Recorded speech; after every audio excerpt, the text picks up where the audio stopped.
Sharon, am I live? I believe you are, Bob, yes. Okay. Good morning, everybody.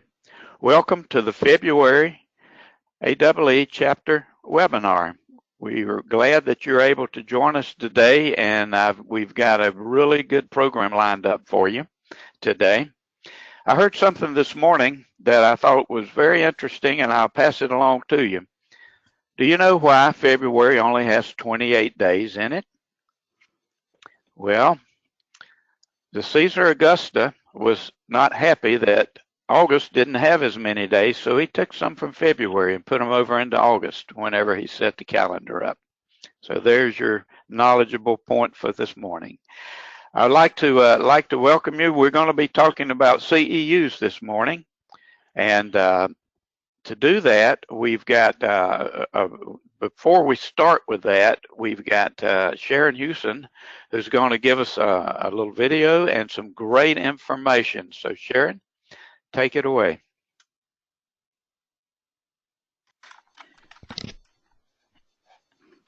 Okay.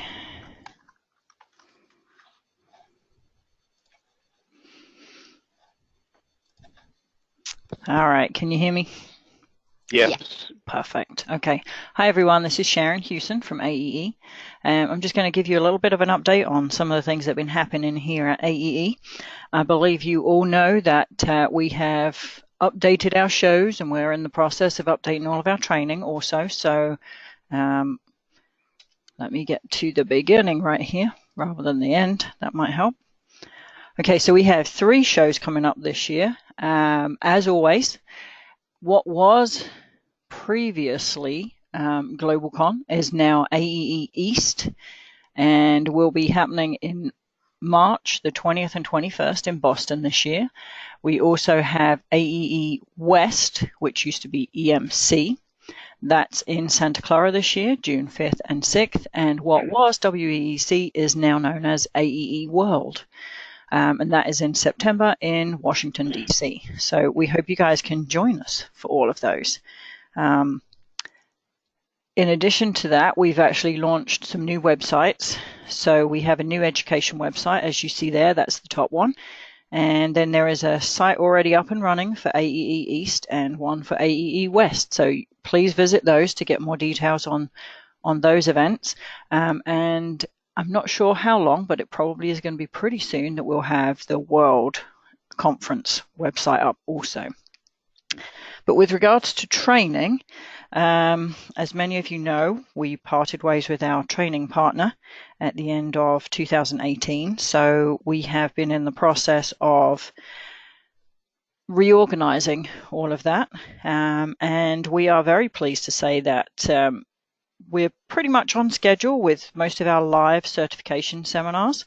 You can check out the education website to see those. They are all scheduled. You can access them through the regular AE website, which will direct you to the education website. There are obviously some seminars happening at East and West and World, and you can access all of that through the various websites.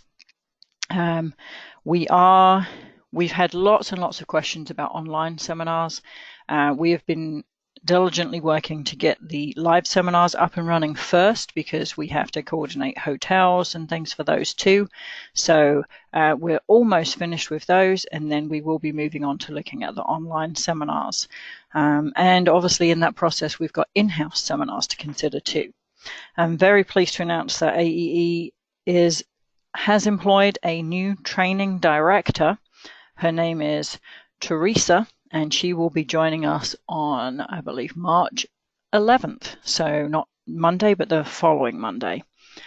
So those are our updates here at AEE. If you have questions on any of those things, please feel free to email me, sharon@aeecenter.org, and I'll be happy to answer your questions, or if I cannot, I will find someone here that can. So thank you.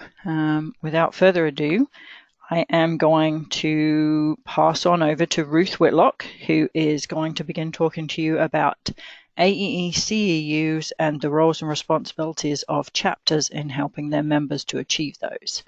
So Ruth, I am sending control over to you. Thank you, Sharon, and good morning, everybody. Thanks so much for being here. One of the things that does come up fairly often are questions from chapters about how they can present CEUs. This, of course, adds great value to the chapter, and we certainly understand why you would be interested in doing this, adding this to the benefits of chapter membership. However, I do want to tell you, it is not a decision to be taken lightly. Before you decide to do this, you need to understand three basic things. First of all, there's no guarantee that another organization will accept your CEUs. For example, when Priscilla, who will be on after me, is reviewing renewals for our certifications, for example. It is up to her to make that decision whether a CEU from a particular organization is acceptable to us. Now, I've not known of any organization to turn down a CEU from AEE, nor from a chapter. If it has happened, I don't know about it, but that is because we take this so seriously that everything is in place before we do offer CEUs. But do go into it with the understanding that your CEUs are not necessarily going to be accepted. I think they will. They probably will be, but you have to understand that another organization cannot be forced to accept your CEUs. The second thing, you need to be very, very clear that this is a CEU offered by the AEE chapter, the AEE Georgia chapter, the AEE New England chapter, whatever. That name, that chapter name must be very, very prominent on anything where you talk about CEUs. Every promotional piece you do, any certificate that you issue, every document must be very clear. This is not AEE, this is AEE whatever chapter.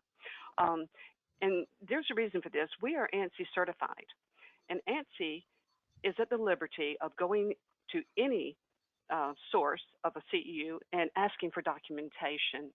So we don't want them calling us, asking us for documentation to prove that a particular CEU is legitimate. So it needs to be very clear. They could come to you if it's very clear it's your chapter. They can call you and ask you. I don't know that this is done, but I know they can do this. And we are very, very proud of our ANSI certification, and we want to do everything we can to protect that. The third point is you need to understand what is involved, and you have to make a serious commitment to following the criteria to the letter of the law for the required number of years. Now, that required number of years is what turns a lot of chapters off. You must maintain your records of any CEUs that you have presented for a minimum of 7 years. For a chapter that has been in existence for a long time, is well structured, very well organized, this is not daunting.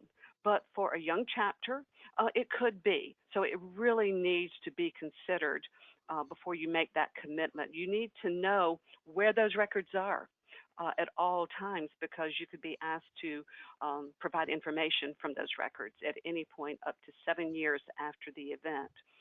So let's go on to a little more of the detail. We won't get into a lot of detail, and the criteria, the very specific criteria, I have not listed here, but I can certainly provide that for you. So just send me an email or call me and ask me to get that to you, and I will do that. But you do need to go over those because they are very detailed. You need to go over that before you make that commitment. Now, the guidelines define one CEU is 10 contact hours.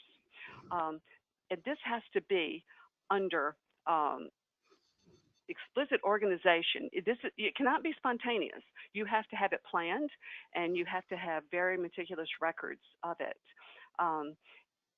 10 contact hours of instruction. That means one contact hour is 60 minutes of interaction between a learner and an instructor, or between the learner and materials which have been prepared to cause learning. This implies a connection between the learner and the learning source. For purposes of the CEU, that connection is two-way. That is, the instructor or learning source must monitor the learner's progress and or provide some sort of feedback.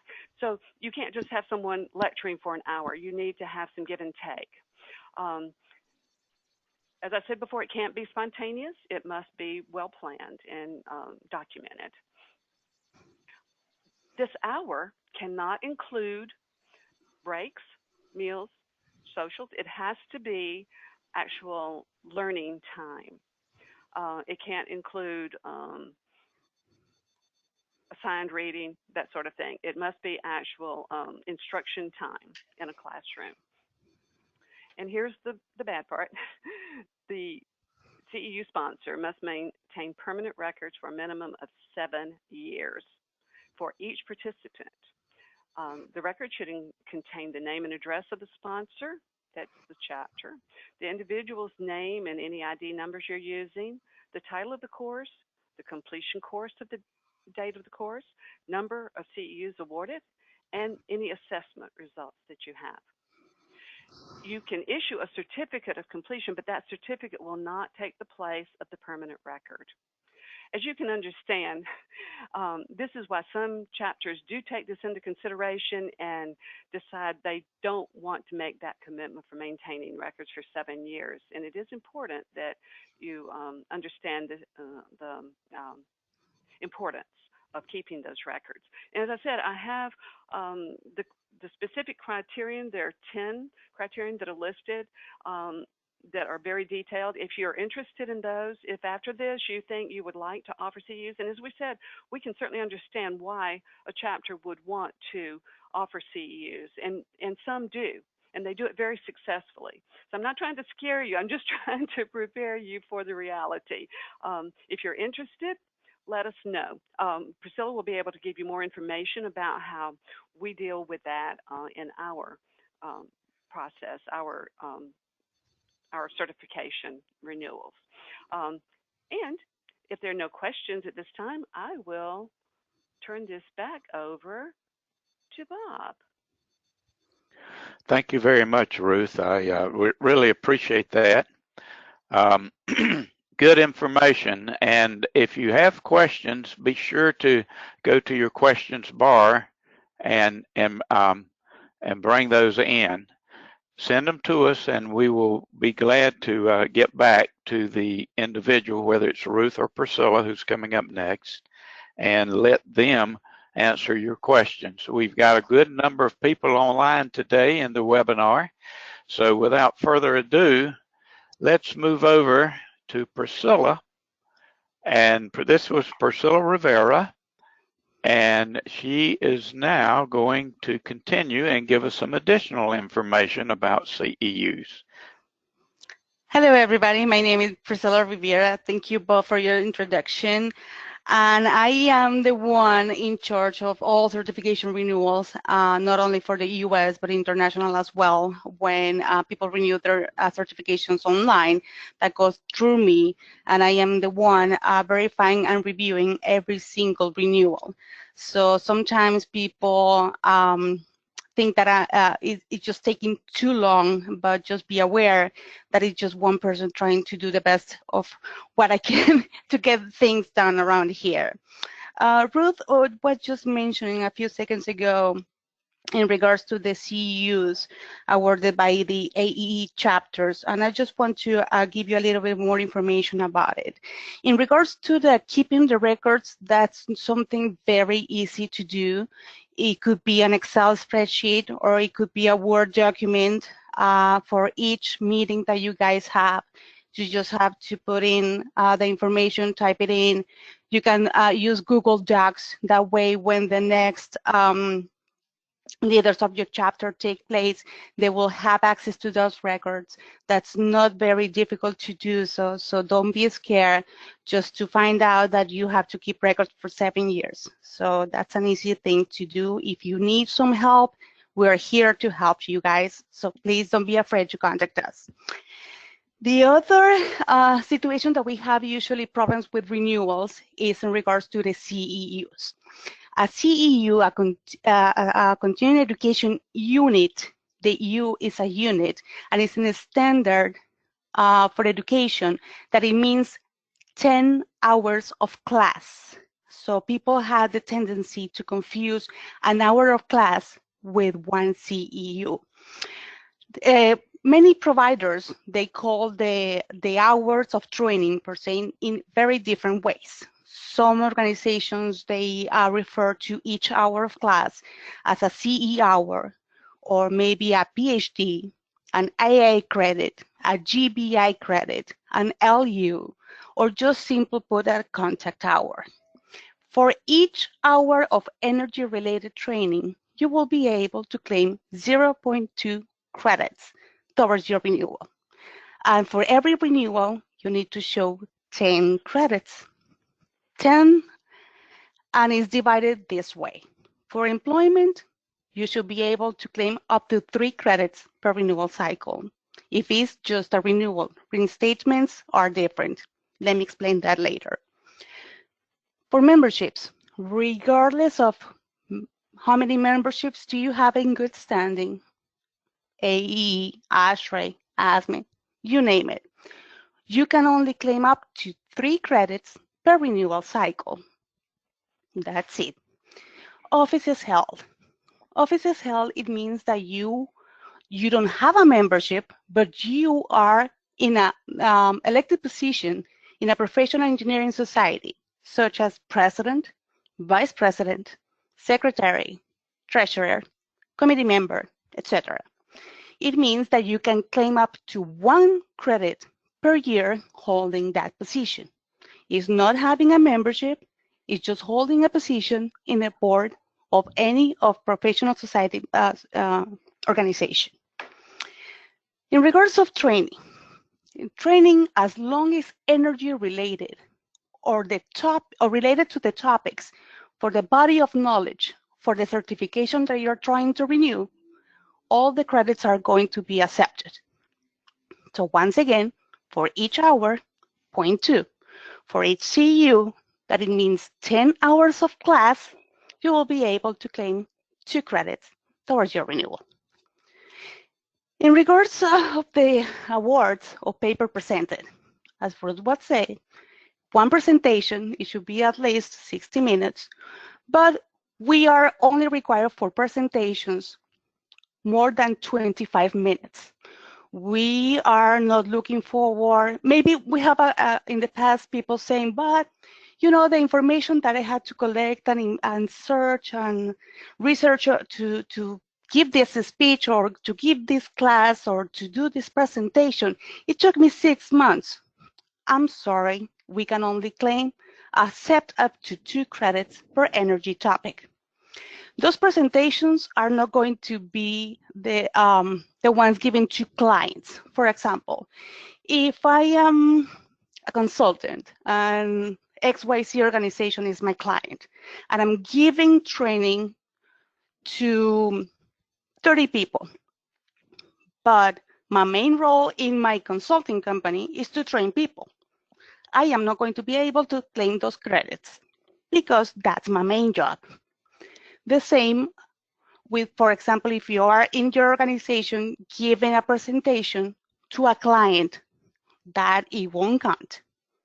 Just for you guys to take that in consideration when you're renewing your certifications.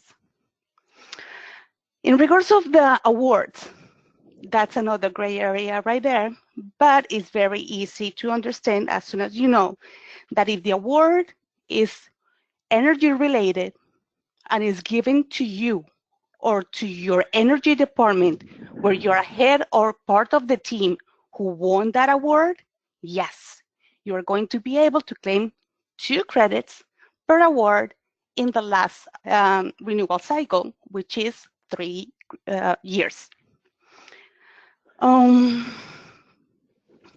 In papers presented, obviously, energy topics, for every energy topic, you will be able to claim 2 credits. If you present that paper in many organizations, you can only be able to claim 2 credits. Well, another major consideration that I want to highlight in this presentation is the training. Once again, as long as energy related, you're going to be fine. Many people are just including project management. They are just including OSHA. They're Six Sigma. I'm not saying that those are not very good training and is very applicable to energy management. Those are great trainings, but unfortunately, they're not going to count towards your renewal. Just keep that in consideration because I know, and it's frustrating, having more than 35 hours of training and not being able to claim it. So just keep that in consideration. And oh, for example, when the chapters are doing the lunch and learns, sometimes we have the problem that in order to get a little bit of more revenue, they invite vendors, to speak to their members, and they're claiming an hour of participation for this class. And actually, vendor presentations are not allowed unless they are training the members, the chapter members, on how to utilize XYZ software, hardware. Yes, those credits, technical training can be included. If it's just vendor speech, no, those credits are not going to be accepted. And I think with that, I am going to close up my cycle. If you have any more questions, feel free to email me at Priscilla, P as in Peter, RISCILA, just one L, at aeecenter.org. Thank you very much. Get back to you, Bob. Okay, thank you very much, Priscilla. I really appreciate this. I'm picking up that some of our folks are having a little bit of trouble hearing us, and I hope that we've been able to clear that up. Sharon, please do a quick check on questions, and you may have already Bob, been doing that. I am. I'm responding to lots of the questions, and some people have left. It appears that we never actually started the live broadcast, if I can see that, but I don't have the option to do that. I think only you have the option to do that at the top, but we are recording. So this is recorded, and everybody that has registered will receive that recording. So I have been responding with people to say that we are trying to troubleshoot and that I will make sure they get the webinar recording. I don't really know what else we can do at this point. Okay, so that's something that I didn't do at this beginning. Okay, so are they able to hear the audio, Sharon? They're not able to see or hear anything. They have a screen saying that the webinar will begin shortly. Oh, wow. What should I do to write at this point in time? I'd say nothing. Let's just continue. We'll finish up and I will send out the recording because some people have already logged off, but anybody that registered will automatically get the recording. And we had over 40 people registered today. I think it was like 47 or 48 people register. So they will all receive the recording. Okay. Given that, let's go ahead and move towards closure. Then our time is running out for today. The next webinar is the 28th of March, which is of course our Thursday time frame. For those of you who were not able to get in, my sincere apologies. Obviously, there's a lot that I still have to learn about this system, and I will do everything I can to make sure that does not happen again. At this point in time, thank you for those of you who participated, Ruth, Priscilla, Sharon, each of you. I very much appreciate your time and effort. We look forward to seeing everyone here again on the 28th of March next month. Thank you very much. That concludes our webinar. Thank you, Bob. Sharon, Thank you. Thank you. Thanks. Thank you, Bob. Thanks.